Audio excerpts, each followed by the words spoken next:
My favorite part of user experience design is when we get to have a player sit down and play the game and experience it regardless of the barriers they might face.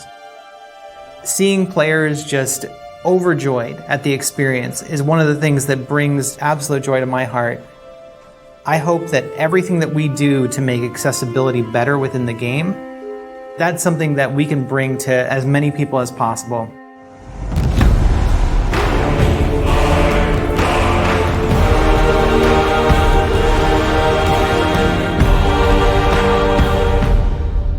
I'm Mila Pavlin, and I'm the lead UX designer on God of War Ragnarök. My name is Sam Chaffel. I'm the associate UX accessibility designer. My name is Zhou Xuanyi. I'm a rendering programmer. Hi, I'm Kate Marlin, senior producer of the gameplay team. My primary job is to make sure that as I'm looking across the game, as features are developed, that designers and programmers and artists up front are asking themselves, am I taking accessibility features into account while I'm designing this? Is there something I can add systemically that will help integrate this feature across the board? My job is to hook up everything and implement the accessibility features on the rendering side so that the designers are able to implement the features into the game. Great! I'll head across for a better look. User experience design allows us to look at accessibility from the user perspective. So we are the ones who are actually going into the game and looking at the different design problems that there are to solve within the game and figuring out ways that players can access that content regardless of anything that they might have a difficulty with because of accessibility concerns. Accessibility at its core is making sure that we allow folks who want to play a game to be able to access the game and all of its features. That allows players to have experiences that they might not otherwise be able to. From swinging your axe as Kratos to traversing the realms and experiencing the story. These features make it possible to do these things. People are no longer limited by their physical capabilities, and they will be able to enjoy the game just like anybody else. There's a saying in the accessibility community, never about us without us, and we really wanted to make sure that everything that we are doing is with the community and not just about them. So we have to reach out to fans and understand what their needs are when it comes to accessibility concerns, and we have to reach out through consultants and playtesters to understand what things may be hindering someone from being able to complete the game. It's always the best to be able to communicate with the user and see what they're happy with and what they want improved. Some of the most inspiring things that I've seen that have made me want to think more about accessibility is seeing the stories that players have and how much it means to them when they're able to sit down with the game for the first time and play more than they ever thought they could. Boy, we must be better.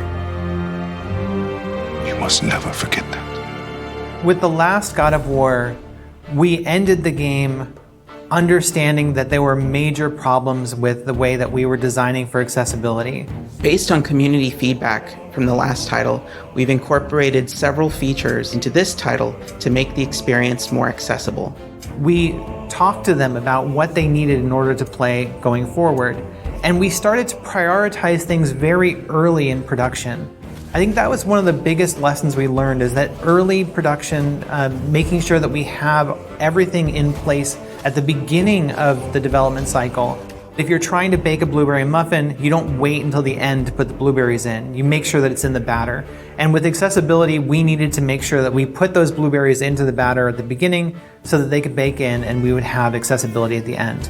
By having controller remapping, by having assists for things that seem trivial, we allow people to get past those blockers and experience it in a way that it's intended. The features that I am most excited for players to try out are the combat assists. I think that these are just amazingly fun to use. In the last title, we had a feature called Recenter on Attack. Every time you'd hit an enemy, the camera would make sure that enemy was centered. When we're looking at God of War Ragnarök, we've expanded those combat options to allow for recenter on swing, which means that as you swing your axe in combat, you're going to slowly orient towards a different enemy. This is one of my personal favorite features because every time you swing the axe or swing the blades, the camera recenters towards the enemy. This allows players to go into a space, and if you have limited mobility or if you're unable to utilize the look controls, you can still target different enemies even though you're not hitting them. One of the most important areas of innovation that we have on God of War Ragnarök would be the increased controls access that we've allowed. So, for example, players are now more able to remap the controller and choose from a wider range of presets. The feature that I'm most excited for players to try is the Collector's Mode. Collector's Mode highlights collectible objects in the game, such as ravens, so that they're much easier for players to find. I'm excited for players to try various features that we've created, from high contrast mode to traversal assist, auto pickup to navigation assist. Navigation assist was one that I particularly am proud of because we went from not being able to have someone navigate through the game at all to having someone be able to navigate using just a navigation assistance ping. So we looked at games like The Last of Us Part 2 and how they were navigating players through their world with low vision play. And we took our own internal compass system and were able to actually allow players to rotate their camera towards the compass and navigate to their next objective.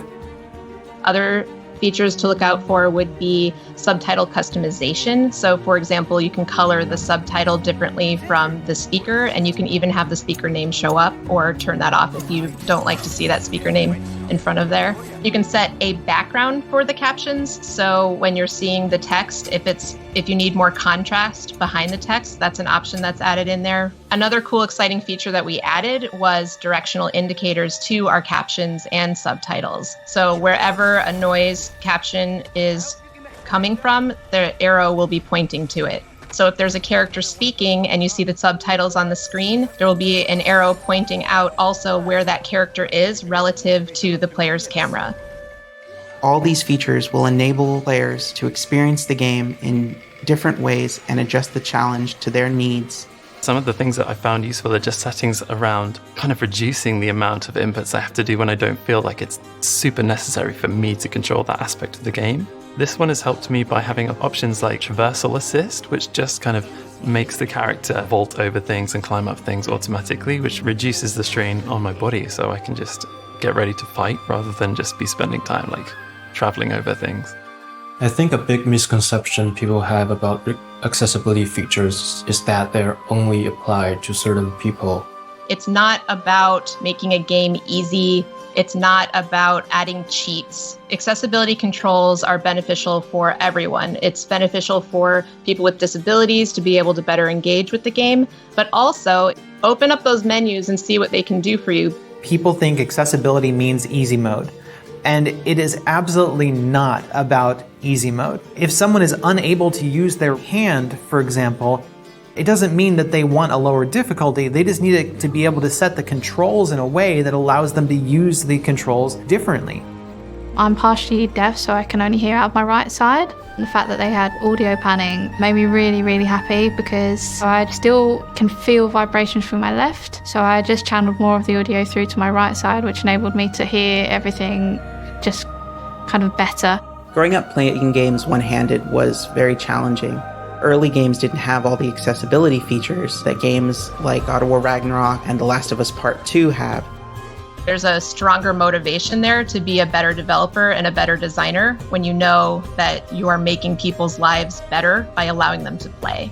The future of accessibility in video games is very exciting. As we continue to innovate and the conversation grows, the experience just gets better for everyone. My hope is that it will expand beyond our current audience to include everyone.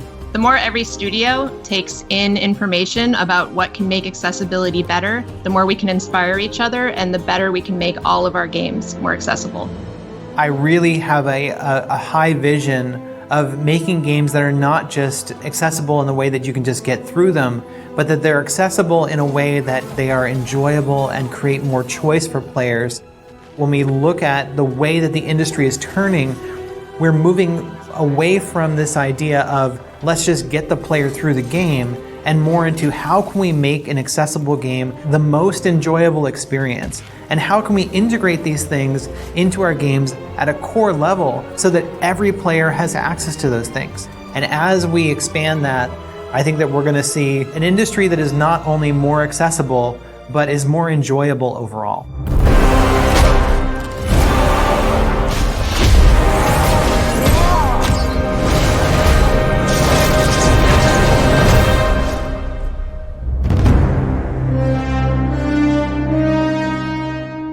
ステーション